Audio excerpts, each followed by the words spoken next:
Hi, it's Amanda Alex, hey guys, how's it going? we're going to be talking about Jiu Jitsu class. What is Jiu Jitsu class? If you've never been to a Jiu Jitsu class, what to expect, what to wear, who is it for? So starting off, Coach Alex, what types of Jiu Jitsu classes do we have here at Yuma United? So we have 10 Planet Jiu Jitsu and then we have gi Jiu Jitsu, which is a gi. It's a suit you use. It's called a kimono or gi. It goes over, it's a top and pants. And if you don't know what one is, you can always Google Jiu Jitsu gi, which is spelled G-I, and that's the type of uniform that we wear in our Jiu Jitsu class that has a gi. Now, we also have no gi Jiu Jitsu, which is with no kimono or no gi. So usually what do you wear? We wear rash guards and shorts. You can obviously wear regular shirts, workout shirts, but preferably rash guards. That helps keep the sweat off of you and you sweating on people. And with shirts, they seem to catch fingers and rip easier. So a rash guard's more. Okay, so for ladies, because I didn't know what a rash guard was whenever I started, anything that is going to cover all the way down to either your shoulders or your wrist. And it's tight form fitting, no zippers, no buttons, no nothing, because keep in mind that you are going to be in close contact with someone, so you don't want to accidentally scratch them or hurt them. Cut them. So another thing to keep in mind is don't wear jewelry, take off earrings. If you have long nails, please be sure to clip your nails. What else? And jiu-jitsu, it's a form of martial arts. It's a grappling, which you learn martial arts on the ground, how to defend yourself if you're taken down, how to armbar, how to choke, how to, pretty much defend yourself friendly and apply pressures on different types on the ground. Okay, and if you don't know what any of those mean, don't worry about it. It's like a foreign language. Whenever you're starting a foreign language, you don't know the terminology. It just takes time.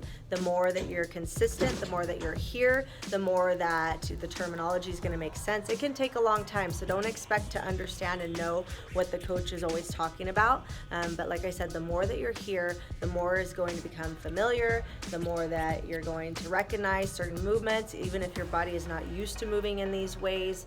It does take time, so don't get frustrated, don't give up on yourself.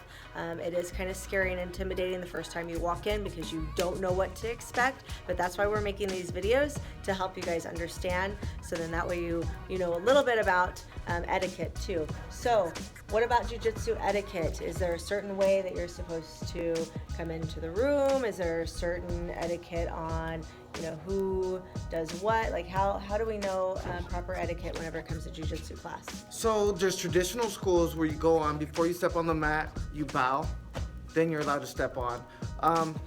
Certain situations, if you're asked to roll, some people have a higher bout ask you to roll with them, you always roll when asked by a higher bout. And if you're rolling near a higher bout, the lower bout always moves and has the room to roll. Okay. And if you're in 10th Planet Jiu-Jitsu, a lot of times it's hard to tell what belt you are because you're all in different workout clothes, rash guards, and it's hard to see what belt they are. So how do you know in those situations? Well, that's a tough one, and that's by consistent you just going to class and being there more. You know who's a higher belt.